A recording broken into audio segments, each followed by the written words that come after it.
மொய் விருந்து மாதிரி எப்படி ஒரு படத்தில் ஒரு பண்ணியிருப்பாங்க, அந்த மாதிரி மொய் விருந்து வச்சு எந்த செலவும் பண்ண வேணாம். 5 பைசா நடிகர் சங்கம் செலவு பண்ண வேணாம். எல்லா நடிகர்களும் அந்த வளாகத்தை சுத்தப்படுத்தி அந்த புதர்களெல்லாம் அப்புறப்படுத்திட்டு சாமியானா போட்டு இந்த பக்கம் சைவ உணவு அந்த பக்கம் அசைவம் போட்டு மொய் விருந்து வச்சு பாக்கட்டையில் வெத்தலை பாக்கு வச்சு எல்லா நடிகர்களுக்கும் கூப்பிடுவோம்.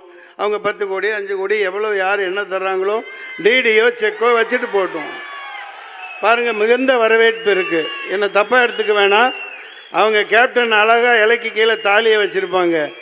அதே பாணியில் அது வேறு ஃபார்மேட்லேயும் பண்ணிக்கலாம், ஒன்றும் தப்பு இல்லை. எல்லாத்தையும் கூப்பிட்டு, ஏண்டா எவனோ வந்து இங்கே தமிழ்நாட்டில் ஆட்டை போட்டு என்னதையும் பில்டிங் கட்டுறான். 40 பில்டிங் கட்டுறான், 40 மாடி கட்டுறான், 50 மாடி கட்டுறான். இப்போ நம்ம கண்ணு முன்னாடி வந்து கூளை கும்பிடு போட்டவன் 20 வருஷத்துக்கு முன்னாடி என்கிட்ட அசிஸ்டண்ட்டாக இருந்தவன் பெரிய பில்டராக இருக்கான். நம்ம அதே இடத்துல இருந்துகிட்ருக்கோம்.